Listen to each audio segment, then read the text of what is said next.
एक आदमी सीढ़ियां उतरते हुए मंदिर के अंदर की ओर जा रहा था। तभी उसका सामना एक बहुत बड़े क्रीचर से हुआ जिसके सिर पर बड़े बड़े हॉर्न्स थे। वो बीस्ट जोर जोर से रोर करने लगा, जैसे इंट्रूडर पर अटैक करने के लिए रेडी हो। दूर से बड़े मैजिक सर्कल्स दिख रहे थे जो उनकी स्टैंडिंग जगह से निकलते हुए लग रहे थे। वो यंग मैन गहरी सोच में था, जैसे अपने लाइफ में हुई किसी बात का दुख मना रहा हो। वो घुटनों के बल बैठकर जमीन को टच करता है और अपनी पावर यूज करता है। ठंडी ब्लू एनर्जी उसके पूरे बॉडी में सर्कुलेट होने लगती है। इतनी कोल्ड थी कि पूरी जमीन को फ्रीज कर दे, जैसे उसे आराम से लपेट लिया हो। उसकी पावर पूरी तरह एक्टिवेट होते ही उसके पीछे एक ह्यूज फीमेल फिगर प्रकट होती है। धीरे धीरे पूरा एरिया आइस से कवर होने लगता है और जो क्रीचर पहले अग्रेसिव था, अब टेम्परेचर चेंज से अनकंफर्टेबल महसूस करने लगता है। वो वुमन उसकी ओर हल्के से ब्लो करती है और क्रीचर एक बड़े आइस ब्लॉक में फ्रीज हो जाता है। जिस तरह फाइट शुरू हुई थी उसी तरह जल्दी खत्म हो गई। यंग मैन आसमान की ओर देखता है, जबकि उसकी समंड आइसी एनर्जी धीरे धीरे फेड होने लगती है। उसकी नज़रों में स्ट्रॉन्ग डिटर्मिनेशन था, क्योंकि उसका मिशन अभी खत्म नहीं हुआ था। शिन फैमिली कोरिया की सबसे पावरफुल मैजिक फैमिलीज में से एक है और उनमें भी ये हीरो बहुत गिफ्टेड था, कम से कम एक्सीडेंट वाले दिन तक। हेल के फादर ने पूछा कि उसने सब समझा या नहीं। यंग मैन ने कहा हाँ, वो इस प्रेस्टिजियस फैमिली का थर्ड सन है। वो बोलेगा कि वो ऐसे रिजल्ट्स लाएगा जो फैमिली की रेप्यूटेशन के लायक हों। उसका प्लान है कि वो अपनी क्लास में टॉप पर ग्रेजुएट करे और वर्ल्ड का ग्रेटेस्ट मेज बने। फैमिली पेट्रियार्क मानता है कि बॉय में ऐसी पोटेंशियल है जो किसी और में नहीं। वो अपने ब्रदर से भी कहीं बेटर है और वो ईगरली रिजल्ट्स का इंतजार कर रहा है। उसे उम्मीद है कि उसका बेटा मैजिक की पीक बनेगा। यही बॉय का इरादा है। वो अपने फादर को प्रूव करना चाहता है कि वो किसी भी हालत में फेल नहीं होगा। फैमिली पेट्रियार्क इस समय नेशन का सबसे पावरफुल मेज है। उस कन्वर्सेशन को 2 साल हो चुके हैं और अब वो ओएलिस्क अकेडमी में पढ़ रहा है। एक प्रोफेसर सोफोमोर्स को बुलाकर कहता है कि बाकी सबके साथ इकट्ठा हो जाएं, क्योंकि आज प्रैक्टिकल एग्जाम होगा। वो सेव से कहता है कि तैयार हो जाओ, क्योंकि तुम सबसे पहले जाओगे। और ये भी कहता है कि नर्वस होने की ज़रूरत नहीं है। लेकिन वो लड़का एरोगेंस में जवाब देता है कि उसे नर्वस होने का कोई रीज़न नहीं है, क्योंकि क्लास के लोअर हाफ का ऑलरेडी फैसला हो चुका है। उनमें हमारा प्रोटैगनिस्ट भी है, जिसे लोग लूज़र मानते हैं क्योंकि वो बेसिक मैजिक भी यूज़ नहीं कर सकता। वो एरोगेंट स्टूडेंट कहता है कि उसे समझ नहीं आता ये लड़का सेकेंड ईयर तक कैसे पहुंच गया। वो तो एक बेकार सा ट्रैश है जो सबसे सिंपल चीज़ भी नहीं कर सकता। आज के समय में मेजर्स बहुत रेयर होते हैं और साथ ही बहुत वैल्यूएबल भी। प्रैक्टिकल एग्जाम शुरू होता है और डिजिटल बीस्ट्स अपने आप उस एरोगेंट स्टूडेंट के सामने मटीरियलाइज हो जाते हैं। वो फायर मैजिक का इस्तेमाल कर उन पर हमला करता है और बहुत इफेक्टिव साबित होता है। टाइम लिमिट में एग्जाम पूरा कर लेने की वजह से वो पास हो जाता है, लेकिन फिर भी कहता है कि ये उम्मीद से ज़्यादा इजी था। आर्टिफिशियल इंटेलिजेंस की वजह से मैजिक करना अब आसान हो गया है। हर मेज के बॉडी में ऐसे चिप्स इम्प्लांट किए जाते हैं जो कास्टिंग में हेल्प करते हैं, लेकिन हमारा प्रोटैगनिस्ट इस सिस्टम के साथ कंपैटिबल नहीं है। अब नाव की बारी आती है। बीस्ट्स पहले से ही मटीरियलाइज हो चुके हैं और वो लड़का अपने हाथों में मैना गैदर करना शुरू करता है। यही मैजिक का मेन सोर्स है, जिसे हार्ट से चैनल करके 8 स्टेप्स की मैजिकल फॉर्मूला से प्रोसेस करना होता है। लेकिन ये प्रोसेस लंबा होने के कारण क्रीचर्स उस पर अटैक करना शुरू कर देते हैं। टेस्ट देखने वाले क्लासमेट्स में वही एरोगेंट स्टूडेंट भी है जो उसकी फेलियर का मजा ले रहा है। हेल एग्जाम को लेकर वरिड भी है और क्लासमेट्स के कमेंट से इरिटेट भी, क्योंकि वो एक मेज है जिसे मॉडर्न समय में आउटडेटेड माना जाता है। दुर्भाग्य से वो रिक्वायर्ड टाइम में एग्जाम पूरा नहीं कर पाता और फेल हो जाता है। बिना किसी शर्म के उसके क्लासमेट्स उसकी फेलियर पर हंसने लगते हैं। वो लड़का अंदर ही अंदर रिग्रेट करता है कि वो सक्सीड नहीं कर पाया, लेकिन पिछली परफॉर्मेंस की तुलना में उसने अपनी इन्वोकेशन स्पीड बढ़ा ली थी। जब उसके पिता को पता चला कि वो आर्टिफिशियल इंटेलिजेंस यूज नहीं कर सकता, तो उन्होंने सारी उम्मीद छोड़ दी और यहाँ तक कि उसे ऐसी मेडिसिन दे दी जिससे उसका मैना सर्कल नष्ट हो जाए। लेकिन वो लड़का अपने ड्रीम्स छोड़ने को तैयार नहीं था। आउटडेटेड होने के कारण वो सिर्फ पुराने एंशंट बुक से ही सीख सकता था। उसके पास इतने ज्यादा बुक्स थे कि वो सच में चाहता था कि सब कुछ स्क्रीन पर पढ़ सके, क्योंकि अब उसके पास उन्हें स्टोर करने की जगह नहीं बची थी। सोच में डूबे हुए उसे एक अजीब सी बुक दिखाई दी, जिसे खरीदने की उसे कोई मेमोरी नहीं थी। उसने उसे हाथ में उठाकर देखने का फैसला किया। वो बुक काफ़ी पुरानी थी, लेकिन अजीब तरह से बहुत अच्छी तरह सजाई गई थी। सच कहें तो वो किसी बहुत एक्सपेंसिव चीज़ जैसी लग रही थी। उसके वर्ड समझने की कोशिश में वो कुछ नहीं समझ पाया क्योंकि हैंडराइटिंग बहुत ख़राब थी। जब तक उसकी नज़र एक बहुत मशहूर नाम बिटोनो पर नहीं पड़ी। ये वही व्यक्ति था जो मानव जाति का पहला महान मेज और अपने राज्य का पहला एम्परर था। उसे पूरी मैजिक का क्रिएटर माना जाता था। जब हमारा प्रोटैगनिस्ट छोटा था तो वो इस आदमी की बायोग्राफी के टुकड़ों को पढ़ा करता था। इन्हीं यादों में खोया हुआ था कि बुक धीरे धीरे ग्लो करने लगी। अभी भी उसके हाथों में थी और ग्लो इतनी तेज हो गई कि उसे अपनी आंखें सिकोड़नी पड़ी। उसने बुक को नीचे गिरा दिया, लेकिन हैरानी की बात यह थी कि वो गिरी ही नहीं, लाइट और तेज होती जा रही थी, जिससे वो लड़का और भी क्यूरियस हो गया। फिर उन पेजेस से एक वॉइस आने लगी जो उसी से बात कर रही थी, जो उसकी जैसी कॉन्स्टिट्यूशन रखता है और उसे सुन सकता है। खुद बेत ने ये बुक उसके लिए छोड़ी थी। ये समझते ही लड़के ने सोचना शुरू किया कि ये वॉइस किसकी है, और फिर से वो अपनी मेमोरीज में खो गया। तब तक उसे ये नहीं पता था कि डिस्प्लेस्ड होने के कारण उसे सबसे बड़ा गिफ्ट मिलने वाला है। टीचर ने कहा कि उस दिन जो स्टूडेंट्स टेस्ट में फेल हुए हैं उन्हें एक्स्ट्रा क्लासेस लेनी होंगी। कुछ लोग सोचने लगे कि क्या सच में कोई फेल हुआ है। तभी उन्होंने हमारे प्रोटैगनिस्ट की ओर इशारा किया। वो आई यूज़ नहीं कर पाया था। उसने बिना किसी पावर के सब कुछ सहा। कभी नहीं सोचा था कि एक दिन वो रिवाइव भी हो सकता है। उस एक्सपीरियंस के बाद एक नया दिन शुरू हुआ और स्टूडेंट्स कैफेटेरिया में ब्रेकफास्ट कर रहे थे। एक टेबल पर हमारा प्रोटैगनिस्ट बैठा था और उसके साथ कोई नहीं था। तभी एक लड़का उसके पास आया और पूछा कि क्या वो फिर से अकेले खाने वाला है। उस दूसरे व्यक्ति की मौजूदगी को एक्सेप्ट करते हुए वो थोड़ा सरप्राइज्ड था कि वो भी यहाँ आया।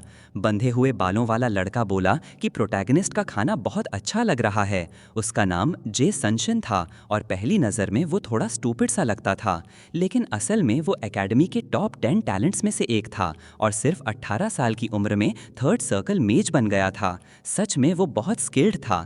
अब दोनों एक ही टेबल पर खाना खा रहे थे और ये गोफी लड़का प्रोटैगनिस्ट की बची हुई चीज़ें अपनी प्लेट में ले रहा था।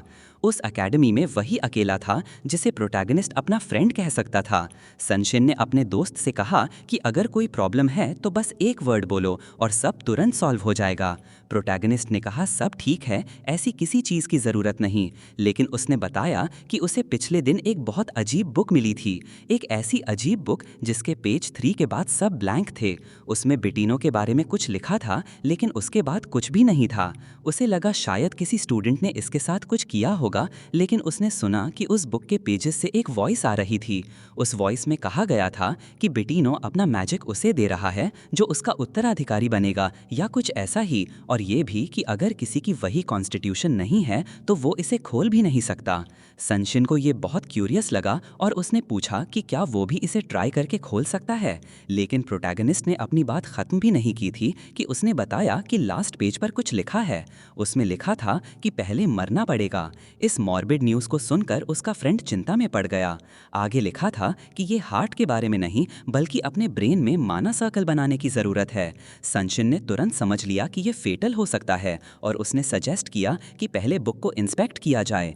नाइट अकेडमी पर उतर चुकी थी और अब दोनों प्रोटैगनिस्ट के डॉम में थे। उसका फ्रेंड बुक खोलने की कोशिश करेगा। हाथ में लेकर उसने पूरी ताकत से पेजेस खोलने की कोशिश की, लेकिन हार मान ली क्योंकि यह संभव नहीं था। शायद किसी तरह का मैजिक इसे रोक रहा था। इसमें उसकी इंटरेस्ट खत्म हो चुकी थी तो उसने प्रोटैगनिस्ट को गुड नाइट कहा और चला गया। डोर जल्दी से बंद हो गया और लड़का पूरी तरह अकेला रह गया। वो बुक पहले से ही उसके हाथों में खुली हुई थी और वो उसके कुछ नोट्स को देख रहा था। अपने फ्रेंड की कोशिश देखने के बाद वो और भी इंट्रिग्ड हो गया कि वो इसे इतनी आसानी से कैसे खोल पा रहा है। उसकी आंखों के सामने कुछ सिंबल्स दिखाई देने लगे। उसने देखा कि वे पेजेस पहले ब्लैंक थे। फिर से वही वॉइस आई जो सीधे अपने सक्सेसर से बात कर रही थी। उसने कहा कि अगर हाइपोथेसिस सही है तो वो शायद अपने हार्ट में बने माना सर्कल से मैजिक इन्वोक कर रहा है। नॉर्मल लोगों के लिए यही तरीका होता है, लेकिन उनके जैसे लोगों के लिए ये सही मेथड नहीं है। जैसे ही उसने सारी इन्फॉर्मेशन एब्जॉर्ब कर ली, बुक फिर से ग्लो करने लगी और हवा में तैरने लगी, जैसे पूछ रही हो कि क्या वो इसकी विल को एक्सेप्ट करने और डिसाइपल बनने के लिए तैयार है। उसे अपने हार्ट में बने माना सर्कल को नष्ट करके ब्रेन के अंदर नया माना सर्कल बनाना होगा, और ऐसा करने के बाद उसे बुक फिर से खोलनी होगी ताकि आगे की इंस्ट्रक्शंस मिल सकें। हमारा प्रोटैगनिस्ट सोचने लगा कि ये एक क्रूअल जोक है क्योंकि उसे पागलपन जैसा काम करने के लिए कहा जा रहा है। मैजिक का मेन सोर्स दिमाग के लिए बेहद टॉक्सिक होता है, क्योंकि माना माइंड को कोला यानी अगर वो ऐसा करने की कोशिश करता तो लगभग पक्का है कि उसे एक दर्दनाक मौत मिलती। उसने स्क्रिप्चर्स की तरफ पीठ फेर ली और कहा कि कोई भी इतना इंसेन नहीं होगा कि ऐसा करे। फिर उसने बुक को अपने कमरे के फ्लोर पर छोड़ दिया।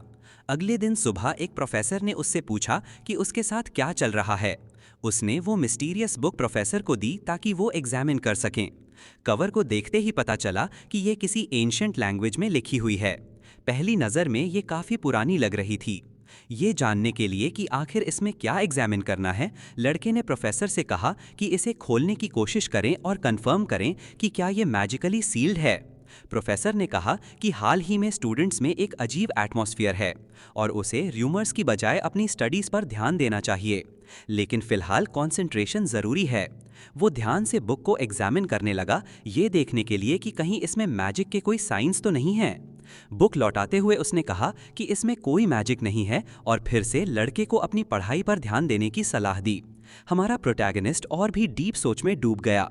उसका फ्रेंड बुक नहीं खोल पाया था और प्रोफेसर के एग्जामिन करने पर भी कुछ नहीं मिला, लेकिन इससे वो डरा नहीं, बल्कि उसने सोचना शुरू किया कि शायद ये बुक सच में रियल हो सकती है।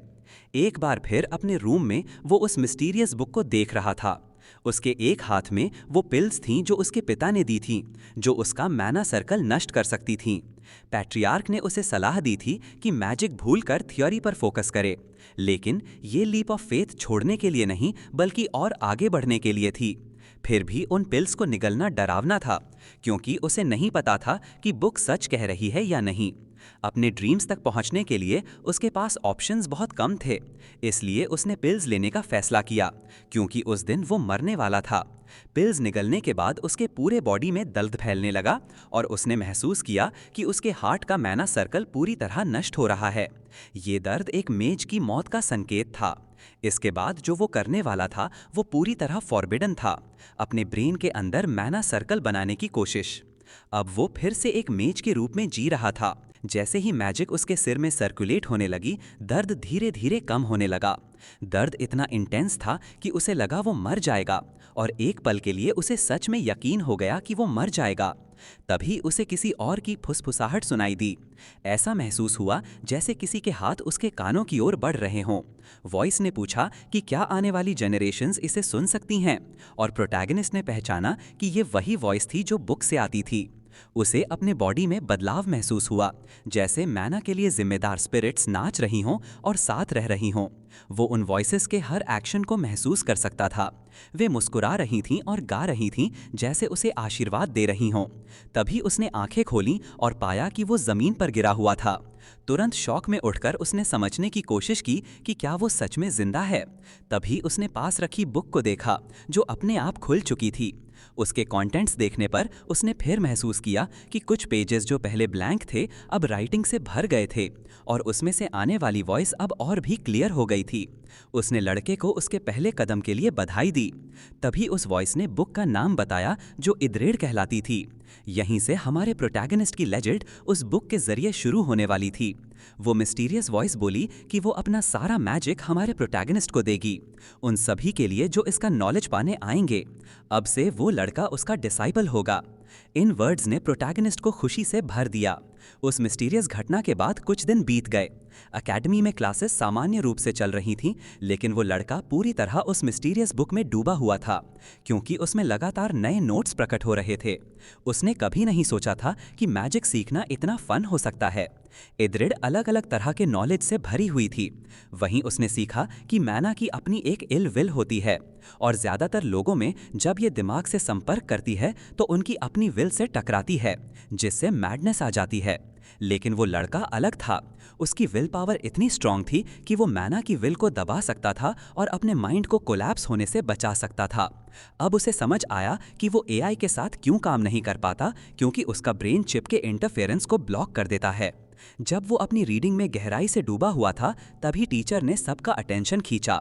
जल्द ही सेकेंड ईयर स्टूडेंट्स का एग्जाम होने वाला था, लेकिन इस बार एक नया रूल लागू होने वाला था। ये सुनते ही सब ध्यान से सुनने लगे। रूल ये था कि जो स्टूडेंट्स मिनिमम स्टैंडर्ड को पूरा नहीं कर पाएंगे, उन्हें एकेडमी से निकाल दिया जाएगा। ये प्रपोजल खुद शिन फैमिली के हेड ने दिया था। ये सुनकर हमारा प्रोटैगनिस्ट और सीरियस हो गया और क्लास का जर्क खुश हो गया। उसे लगा अब बेकार लोगों से छुटकारा पाने का वक्त आ गया है। टीचर ने भी ये बात छिपाने की कोशिश नहीं की कि वो इससे खुश है। इस बीच प्रोटैगनिस्ट और डीप सोच में डूब गया, अपने पिता के इरादों के बारे में सोचते हुए।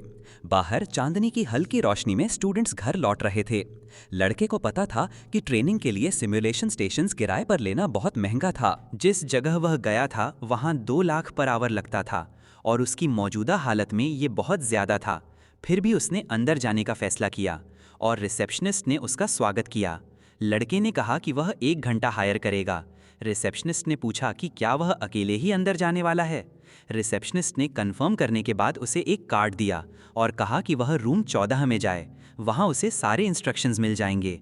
लेकिन वह लड़का पहले से ही इससे फेमिलियर था और जानता था कि सिस्टम को कैसे यूज़ करना है।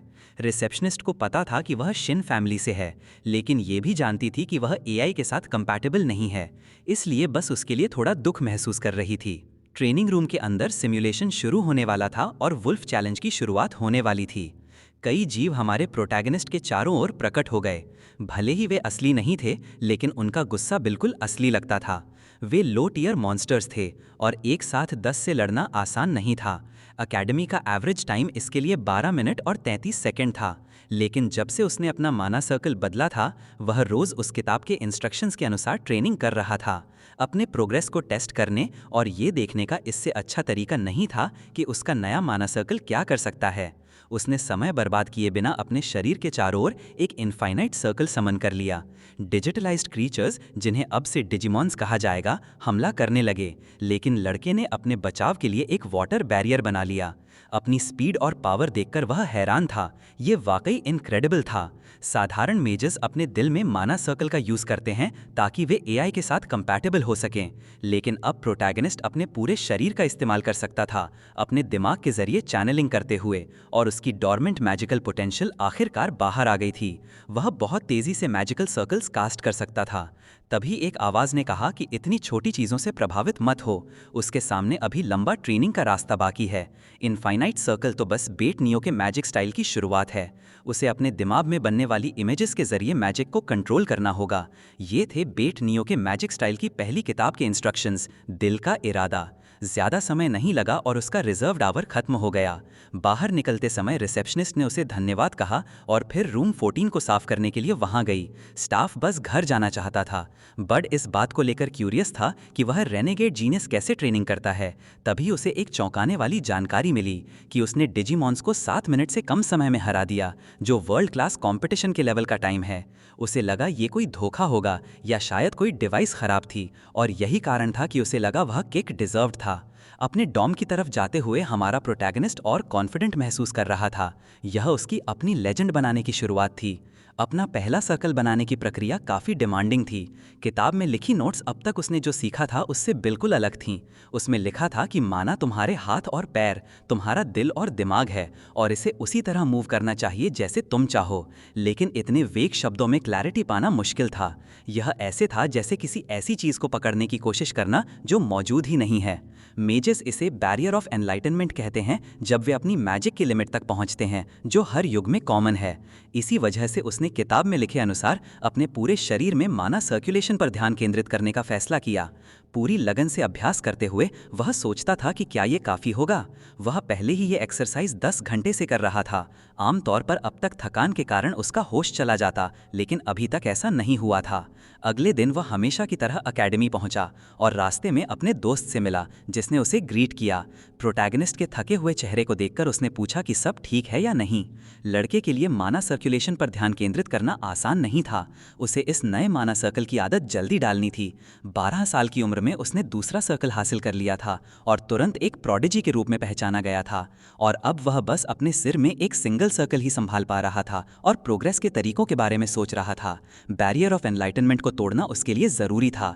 कम से कम यही वो अपने पिता से सुनता था जब तक कि उसके पिता को उससे उम्मीदें थीं।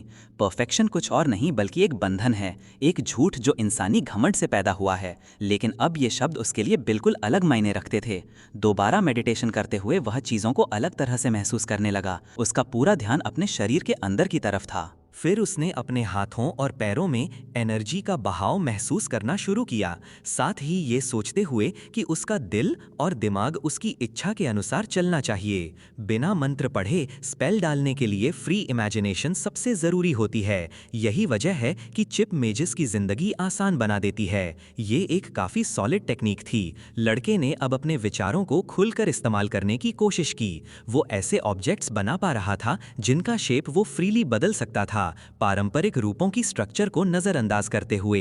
इसी तरह उसने अपने चारों ओर उड़ती हुई कई फायर बर्ड्स कंजर कर दीं। चूंकि उसके पास सिर्फ एक सर्कल फॉर्म था, ये अनुभव काफी थका देने वाला था, लेकिन नतीजा बेहद शानदार निकला। वो पहले से ही एनलाइटनमेंट बैरियर तोड़ रहा था और भी ऊंचाइयों तक पहुंच रहा था। तभी एक प्रोफेसर उस कमरे में आया जहां प्रोटैगनिस्ट था और उसे बताया कि हेल से मिलने कोई विजिटर आया है। उसे ये अजीब लगा कि कोई इतनी दूर से उससे मिलने आया है। दोनों जब कॉरिडोर से होते हुए मीटिंग रूम की ओर चल रहे थे तो प्रोफेसर ने बताया कि वो लड़के का पिता है। विजिटर रूम में पिता पहले से उसका इंतजार कर रहे थे और उसे अंदर बुलाया। प्रोफेसर ने उन्हें बताया कि वो लड़के को ले आया है। तब पेट्रियार्क उसकी ओर मुड़ा और उसे गौर से देखा। पिछली मुलाकात को काफी समय हो चुका था। ये जानते हुए कि ये एक प्राइवेट कॉन्वर्सेशन होगी, प्रोफेसर ने कहा कि वो उन्हें अकेला छोड़ देगा और चला गया। बैठने के बाद पेट्रियार्क ने अपने बेटे की स्कूल अटेंडेंस पर बात शुरू की। ऐसा लगा कि उसने वो मेडिसिन नहीं ली जो उसे दी गई थी। तभी लड़के ने कहा कि कुछ बातें हो गई थीं। अब उसने अपनी मैजिकल एबिलिटीज में काफी प्रगति कर ली थी। लेकिन पेट्रियार्क को ये जानकर निराशा हुई कि उसका बेटा अभी भी एक होपलेस ड्रीम के पीछे भाग रहा है। प्रोटैगनिस्ट ने कहा कि वो इस युग का सबसे महान मेज बनने के लिए दृढ़ है। पेट्रियार्क को ये बातें बहुत अहंकारी लगीं। उसने अपने बेटे को ध्यान से देखा, लेकिन लड़के में जरा भी हिचकिचाहट नहीं थी। एक गहरी सांस लेकर उसने कहा कि उसका बेटा पहले ही 1 साल बर्बाद कर चुका है और अब समय आ गया है कि वो हकीकत का सामना करे। चाहे वो कितनी भी मेहनत कर ले या भविष्य में कुछ भी हासिल कर ले, अगर वो एआई के साथ कंपैटिबल नहीं है तो वो एक डिसेंट मेज नहीं बन सकता। फिर भी उसके पास एक यूनिक टैलेंट है। वो खुद को थ्योरी में समर्पित कर सकता है और उसकी तरह आउट ऑफ प्लेस इंसान भी उस टैलेंट का इस्तेमाल कर सकता है। लेकिन लड़के ने उसकी एक भी बात नजरअंदाज की और फिर से कहा कि वो मैजिक छोड़ने वाला नहीं है, क्योंकि वो बाकी सब की तरह ऑर्डिनरी लाइफ नहीं जीना चाहता। वो अपने परिवार के नाम या पिता के इन्फ्लुएंस पर भी निर्भर नहीं रहना चाहता। उसके लक्ष्य और भी बड़े हैं। वो मेड ओशियानियन फैमिली का अगला हेड बनना चाहता है। ये सुनकर पेट्रियार्क और भी चुप हो गया। फिर कहा कि महान मेज या किसी परिवार का हेड बनना सिर्फ एम्बिशन से नहीं होता। आत्मविश्वास भरी मुस्कान के साथ लड़के ने कहा कि वो अपनी बात साबित करेगा। इससे पिता और भी स्केप्टिकल हो गया, क्योंकि वो जानता था कि उसका बेटा एकेडमी से निकाले जाने के कगार पर है। लेकिन लड़के ने घोषणा की कि वो अगले एग्जाम में टॉप 10 स्टूडेंट्स में आएगा। अगर वो असफल हुआ तो एकेडमी छोड़ देगा और अपने पिता की सलाह मानकर थियोरेटिकल मेज बन जाएगा। लेकिन अगर वो सफल हुआ तो पिता को उसे मानना पड़ेगा और भविष्य में पूरा सपोर्ट देना होगा। ये सुनकर बूढ़ा आदमी और भी चिंतित हो गया। उसे लगा कि बेटे की नई अचीवमेंट ने उसमें एक बेवजह का कॉन्फिडेंस भर दिया है। अब कहने को कुछ नहीं बचा था। वो कमरे से बाहर निकलने लगा और बेटे से कहा कि उम्मीद है कि ये अकम्प्लिशमेंट बिना मतलब की नहीं होगी, और चला गया। लड़का गहरी सोच में डूब गया, हालांकि वो पहले से ज्यादा कॉन्फिडेंट था। कुछ और दिन बीते और क्लासेस पहले की तरह चलती रहीं। प्रोफेसर ये बताने ही वाला था कि स्टूडेंट्स को किस तरह की इवैल्यूएशन का सामना करना होगा। कुछ स्टूडेंट्स आपस में बातें करने लगे। जाहिर था कि ये क्लासमेट्स के के बीच एक ड्यूअल होगा। टेस्ट एक सिंगल एलिमिनेशन टूर्नामेंट होगा जो 3 दिन बाद शुरू होगा, और जैसे किसी भी कहानी में होता है जहां प्रोटैगनिस्ट की अचानक ग्रोथ हुई हो, इस टेस्ट के दौरान ऑडियंस मौजूद होगी, जिससे वो घमंडी लड़का बहुत खुश था क्योंकि उसे अभी तक पता नहीं था कि वो सिर्फ एक साइड कैरेक्टर है। टीचर ने छात्रों को शुभकामनाएं दी और हमारा प्रोटैगनिस्ट जानता था कि अब उसका शाइन करने का समय आ गया है। खबर बहुत जल्दी ही छात्रों के बीच फैल गई, यहाँ तक कि मैजिक टावर के सदस्य भी इस ड्यूअल को देखने आने लगे। हमारे प्रोटैगनिस्ट को पता था कि इसका बड़ा असर होगा। मैजिक टावर की मौजूदगी से मीडिया भी खिंचा चला आया। ये ऑर्गेनाइजेशन दुनिया के 12 सबसे महान मेज से बनी है जिनके पास किसी देश जितनी ताकत है। हर युवा मेज का सपना होता है कि वो एक दिन इसमें शामिल हो। तभी वहाँ एक जर्क टाइप कैरेक्टर उसके पास आया। वो प्रोटैगनिस्ट की हालत को लेकर क्यूरियस लग रहा था और उसने पूछा कि वो कैसा है। लड़के ने कुछ नहीं कहा, बस अपनी फ्रस्ट्रेशन को छुपाया। उस जर्क का नाम संयुग है। वो बहुत अमीर और काफी टैलेंटेड स्टूडेंट भी है, और प्लॉट फोर्स के जादू से ये तय हो गया कि एग्जाम में प्रोटैगनिस्ट और वही जर्क आमने सामने होंगे। जर्क ने डराने की कोशिश करते हुए कहा कि वो पूरी तरह बर्बाद हो चुका है और आखिरकार उसे 5 साल पहले वाले बात का बदला लेने का मौका मिल गया है। एक फ्लैशबैक में हम उस समय जाते हैं जब जूनियर कैटेगरी का फाइनल टूर्नामेंट था। उस वक्त जर्क बुरी तरह हार गया था। जब उसे पता चला कि प्रोटैगनिस्ट डिस्प्लेस्ड है तो उसने इसका फायदा उठाना शुरू कर दिया। कहने लगा कि वो जल्द ही एक्सपेल्ड हो जाएगा।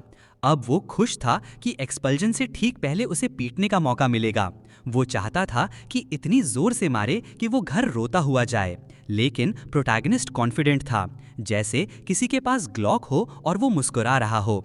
उसने कहा कि घर रोता हुआ वो नहीं जाएगा, भले ही सामने वाला जर्क है, लेकिन प्रोवोक होने से वो बिल्कुल नहीं बच पाता। ज्यादा देर नहीं लगी कि उनकी बहस ने बाकी छात्रों का ध्यान खींच लिया। जर्क ने कहा कि प्रोटैगनिस्ट पूरी तरह पागल है, शायद किसी ऐसी मेंटल चैलेंज से गुजर रहा है जिसे पार करना नामुमकिन है।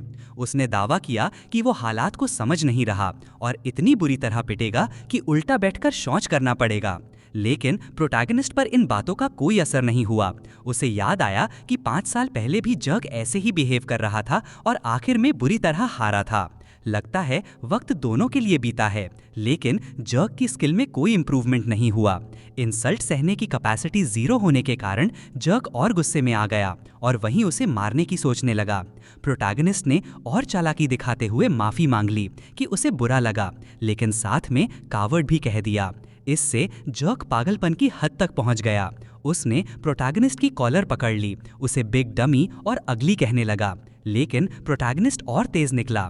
उसने कहा कि गिरने के लिए पहले किसी चीज पर चढ़ना पड़ता है, जो जर्क ने कभी किया ही नहीं, और once a genius always a genius, यही सच है जो उन्हें अलग करता है, और वो ये लेसन उसे ड्यूअल में अच्छे से सिखाएगा।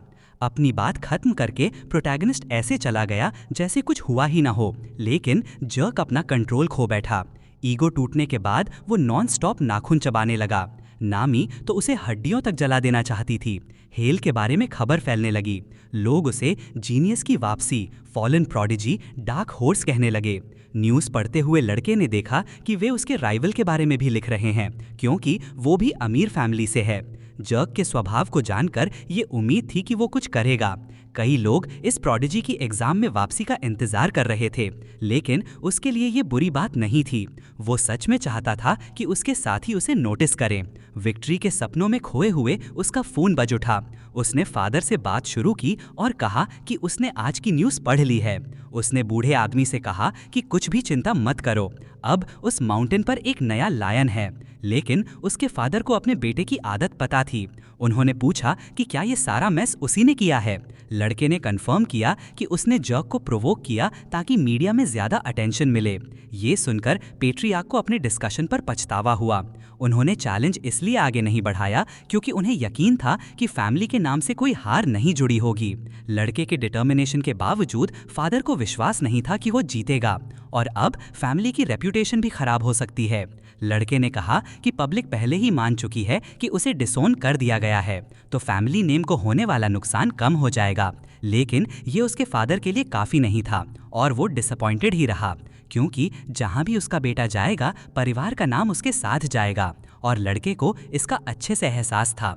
लेकिन संभावित फायदे सोचकर वो मानता है कि ये रिस्क लेने लायक है। ये सुनकर बूढ़ा आदमी सोचने लगा कि क्या उसका बेटा सच में पागल हो गया है, क्योंकि उसे बिल्कुल अंदाजा नहीं था कि अगर उसका बेटा जीत भी गया तो उन्हें क्या फायदा मिलेगा। तब लड़के ने कहा कि फायदा वही है क्योंकि वो खुद एक और भी ज्यादा पावरफुल मेज बनने वाला है, इतिहास के सबसे मजबूत में से एक। बूढ़ा आदमी सोचता है कि ये तो सिर्फ युवाओं के डिल्यूजन हैं, जैसे कि उसका बेटा पहले से ही टावर मेजेस से ज्यादा स्ट्रांग हो। लड़के के दिमाग में रीजन डालने की कोई उम्मीद ना देखकर उसने कहा कि वो उसे अपनी मर्जी से करने देगा, बस एक कंडीशन पर। अगर उसने परिवार की इज्जत खराब की तो उसे उसके कॉन्सिक्वेंसेस के लिए तैयार रहना होगा। और ऐसे ही उनकी ठंडी बातचीत खत्म हुई, लेकिन प्रोटैगनिस्ट पहले से ज्यादा कॉन्फिडेंट था क्योंकि उसके परफॉर्मेंस का स्टेज तैयार हो चुका था।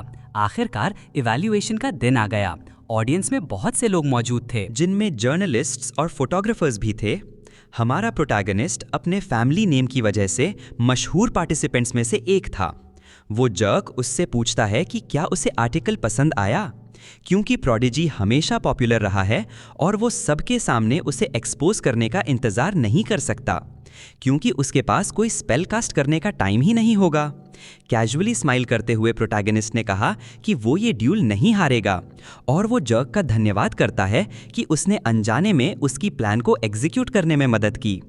जर्क की प्रोवोक करने की कोशिशों के बावजूद उसने कहा कि उसे बिल्कुल फर्क नहीं पड़ता, क्योंकि वो आदमी तो बस एक नोबडी है, और उसने वार्निंग दी कि वो फाइट जल्दी खत्म कर देगा। ये सुनकर जर्क गुस्से से भर गया। उसे लगा कि उसका अपोनेंट पूरी तरह पागल हो चुका है। तभी प्रोटैगनिस्ट ने एक उंगली उठाकर कहा कि वो फर्स्ट सर्कल स्पेल से ही मैच जीत लेगा। ओएलएस एकेडमी अरीना खचाखच भरा हुआ था। प्रोडिजी की ये बात सबने सुनी। इतने लोगों के सामने जर्क का बस एक ही रिएक्शन था, और ज़्यादा पिस्ड ऑफ होना। उसे बर्दाश्त नहीं था कि कोई उसे ऐसे डिसरिस्पेक्ट करे। उसे नहीं पता था कि वो जल्द ही थेरेपी पर बहुत खर्च करने वाला है। ये पहला ड्यूल था और रेफरी ने शुरू करने का सिग्नल दिया। सबकी निगाहों के सामने हमारा थोड़ा नार्सिसिस्टिक प्रोटैगनिस्ट चमकने को तैयार था। तो अभी के लिए इस पार्ट का एंड यहीं पर करते हैं, और अगर आप वीडियो को यहाँ तक देख रहे हो तो लाइक करना मत भूलना यार, और आगे एपिसोड देखने के लिए सब्सक्राइब।